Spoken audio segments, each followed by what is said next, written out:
Usaha atau siapapun yang mau berwirausaha punya pemikiran selalu mikir ada keuntungan yang cepat. Ini tuh biasanya terjadi ketika kita terlalu banyak lihat rumput tetangga.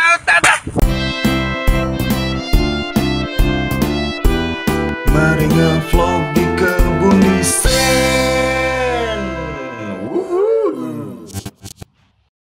Assalamualaikum warahmatullahi wabarakatuh. Selamat datang di vlognya Kebun Desain. Huhuy. Oke teman-teman, kali ini kita punya tips bisnis nih, ataupun informasi bisnis yang ini bisa bermanfaat buat teman-teman. Mantap. Tapi sebelum itu, Jadi kami adalah studio desain grafis Kebun Desain yang melayani jasa branding seperti pembuatan desain logo, desain kemasan, desain sosial media untuk marketing kamu.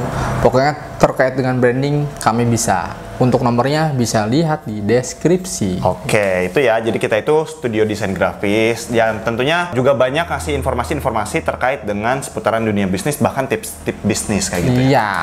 Oke, terus nih kita masuk ke pembahasan tips bisnis kali ini. Oke. Ya. Ada tips ataupun info apa nih Dek kali ini Dek? Nah, buat teman-teman nih yang mau berbisnis, biasanya untuk awal-awal teman-teman punya tanda-tanda berikut ini. Kayak ini Dek, kayak apa namanya ya? Kayak tanda-tanda orang mau meninggal. Bangsat kau. Tapi tanda-tandanya biasanya tanda-tanda negatif atau kekhawatiran tersendiri ya. Nah, ini bisa disimak ya. Iya. Tanda yang pertama nih, biasanya orang yang mau berwirausaha atau memulai bisnis itu takut sama kerugian. Oke, tanda-tandanya takut sama kerugian. Kayaknya wajar juga sih. Wajar sebenarnya kalau misalnya teman-teman pengen berwirausaha takut sama rugi, itu wajar. Lakukan aja. Oke lah kalau begitu. Iya nggak sih? Kalau misalnya kalian mau jualan soto, ya nggak sih? Takut rugi misalnya, takut nggak kehabisan. Ya kamu buat dulu aja sistem PO.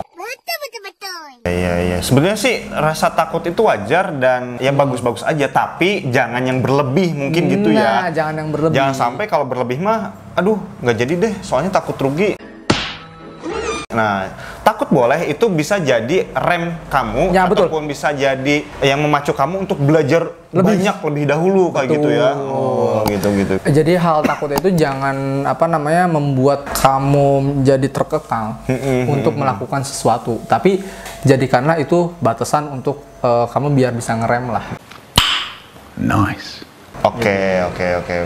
Yang pertama ini Itu. tanda-tanda kamu seorang bakal mau usaha itu takut rugi ya. Oke, takut rugi. No problem ya. Oke, yang kedua adalah pikiran negatif. Oke, apa nih pikiran negatif ke apa nih? Oke, misalnya gini, saya mau berwirausaha. Wah, tapi saya harus punya izin A. Tapi saya harus punya izin B. Tapi saya harus bikin CP dulu, harus PT dulu. Sebenarnya nggak seperti itu sih. Itu kan terlalu jauh ya? Ya itu jauh, biasanya lebih ke ini sih Dek. Aduh, pengen bisnis nih. Aduh, tapi nggak punya modal. Nah. Aduh, tapi harus di mana? Aduh, bisnisnya bisnis apa ya? Aduh, skill aku nggak punya. Damn. Nah, padahal hal tersebut bisa dikerjakan secara paralel. Yang penting kalian adalah action dulu. Nah, hal-hal negatif yang kalian khawatirkan tadi itu akan sirna ketika kalian terjun langsung. Iya, seperti yang kita alami sekarang. Ya. Ketika sudah terjun ya udah let it flow. Iya, kita belajar gitu ya. Belajar Ya, dari situ. Menemukan kegagalan di jalan ada. Yang kita mah strategi ini gagal, strategi itu gagal. Akhirnya kita nyoba berbagai macam strategi dan nemu ada strategi yang pas, ada yang beragam dari macam-macam strategi kayak disatukan gitu ya. Tapi kamu harus siap berdarah-darah ketika mencari strategi tersebut.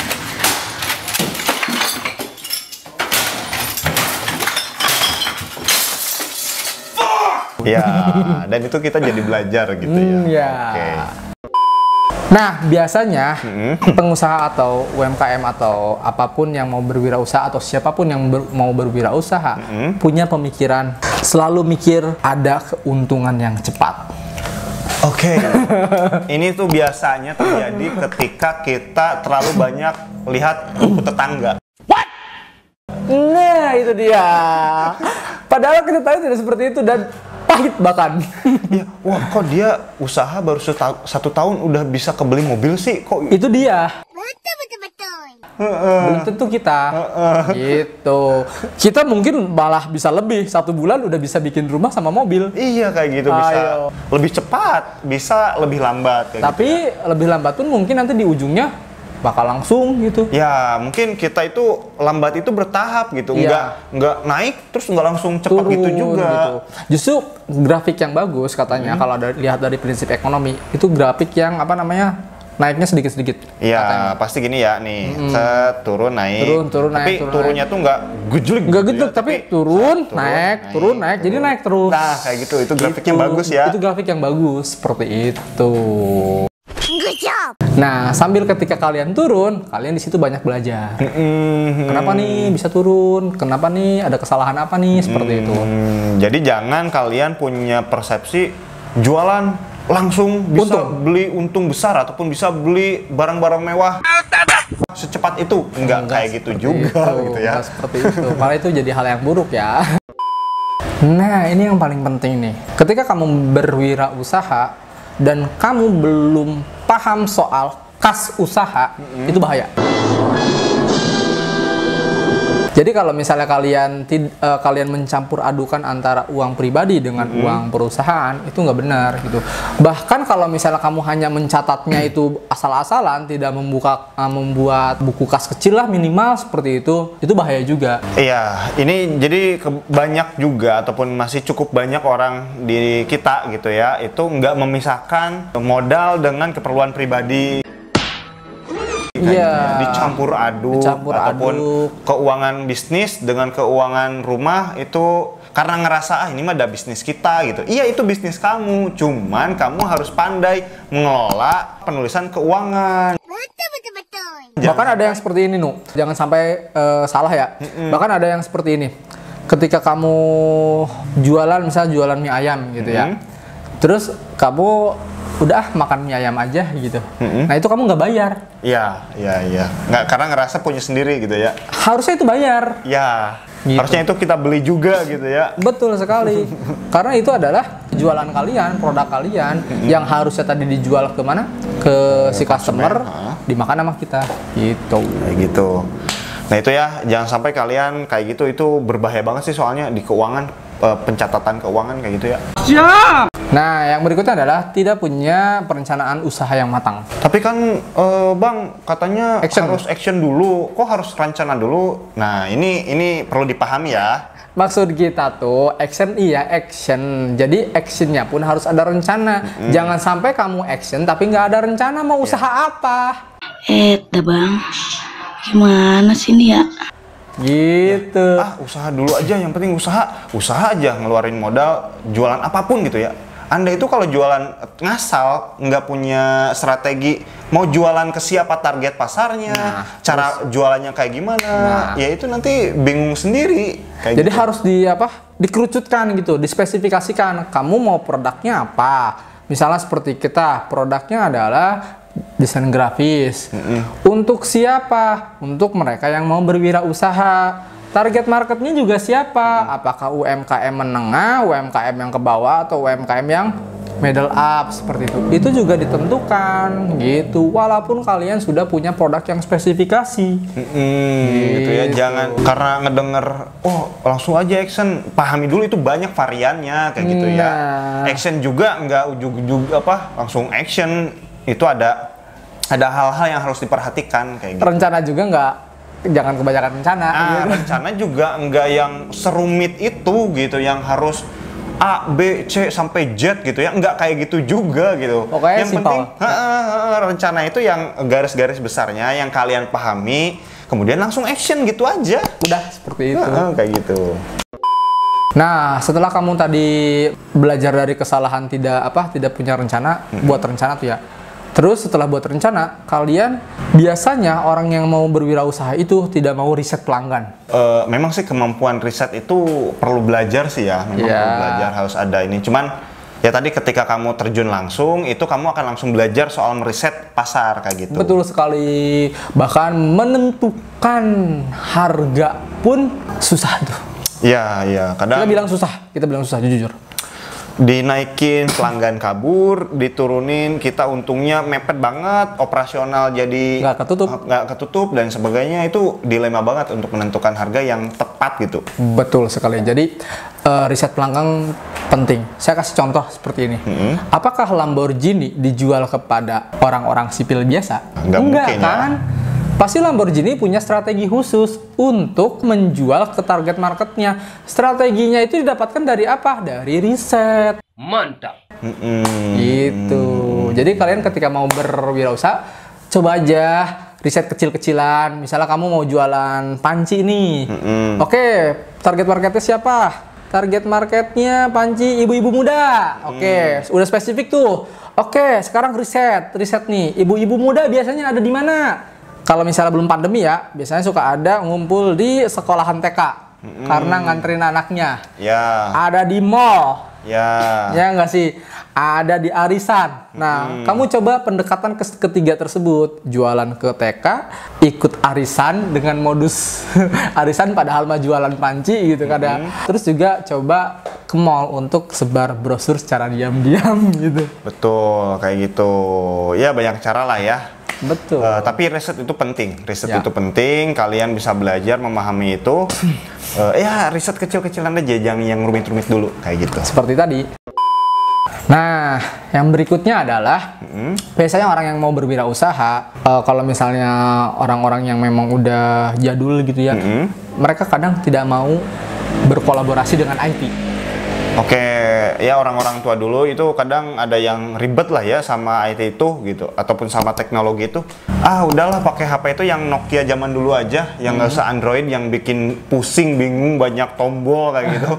Kan dulu mah cuma cukup nelpon, SMS udah kayak gitu. Tapi yang pengguna SMS itu siapa sekarang? Kayak gitu. Gitu loh. Jadi kalaupun memang kamu jadul atau misalnya memang tidak paham gadget yang modern, ya coba belajar sedikit lah. Atau enggak, ya coba kamu delegasikan tugas tersebut ke anak kamu mungkin, ya nggak sih? Ya, pokoknya gini deh, kalau kamu kekurangan, bukan karena nggak malas belajar gitu ya, tapi memang sulit nih belajar di waktu itu kan sulit ya. Kamu bisa tadi meng-hire orang yang mengerti ataupun nanyain ke anak kayak gitu buat cara menggunakannya dan lain sebagainya kayak gitu ya. Bukan malas tapi ya bukan malas untuk belajar soal teknologi kayak gitu. Cuman ada kesulitan. Betul, seperti itu. Jadi intinya sih kamu harus coba berkolaborasi dengan IT seperti itu. Nah, biasanya yang awal-awal itu adalah memilih bootstrapping aja. Apa nih memilih bootstrapping aja? Bootstrapping itu diartikan memulai usaha dengan dana seadanya. Mungkin ini di tahap untuk mereka yang memang udah usahanya itu baru tapi udah jalan setahun gitu. Udahlah segitu aja juga udah menghasilkan. Tapi persaingan bisnis tidak semudah itu. Iya. Kadang ada saat dimana kamu perlu pendanaan. Betul. Jadi nggak ada salahnya kamu ketika usaha udah jalan dan udah tahu nih fundamental bisnis kamu itu. Fundamental itu maksudnya dasar bisnis kamu itu seperti tadi ya. Marketnya udah jelas, kemudian juga udah punya riset pelanggan dan lain-lain. Kamu open investor. Mantap. Ya, jadi sederhananya kayak gini. Kamu boleh memulai awal itu dengan dana yang sederhana. Terbatas. Memulainya ya. Tapi ketika sudah berlangsung sekian lama, misalkan 6 bulan ataupun 1 tahun atau 2 tahun gitu ya, yang bisnis kamu tuh udah punya tahapan yang jelas kayak gitu. Nah, kamu jangan merasa itu aman. Betul. Oh, ini udah deh, udah menghasilkan ini dan lain sebagainya, tidak berinovasi, tidak melakukan pembesaran gitu ya. Yang tentu saja yang namanya dunia usaha, dunia bisnis itu ada persaingan. Betul sekali. Kalau kita nggak menggenjot juga di pendanaan, kita juga bisa dilibas orang kayak gitu ya. Kayak misalkan contohnya sekarang itu kayak apa? Tokopedia, Bukalapak dan sebagainya kan sempat tuh Bukalapak mengalami penurunan itu. Itu kan salah satu dari imbas persaingan. Imbas persaingan kayak gitu ya. Makanya kamu perlu juga belajar bagaimana mendapatkan dana ini. Betul. Kayak gitu. Intinya sih kalau misalnya waktunya sudah tepat, boleh tuh kalian untuk open pendanaan. Gitu. Tapi kalaupun mau ngutang juga silahkan, tapi ya saya sih saranin open pendanaan aja gitu. Ya cari yang ngutang itu yang aman aja lah. Aman aja lah gitu. Jangan yang bakal membebani pikiran kalian. Gitu. Misalkan ke keluarga yang emang ada yang kaya mau ngasih dana pinjaman yang nggak ada bunganya. Nah, silakan. Gitu. Oke, itu aja ya. Tanda-tanda biasanya kamu ketika mau berwirausaha ada pikiran-pikiran yang seperti itu, dan bagaimana mengatasinya silakan diulas lagi video ini ya. Iya, kayak gitu. Oke, thank you. Mudah-mudahan bermanfaat. Kalau suka video ini silahkan di like, di komen, juga di subscribe. Dan jangan lupa di share agar video ini bermanfaat untuk yang lainnya. Betul. Oke, thank you. Sampai jumpa di vlog kita selanjutnya. Bye-bye.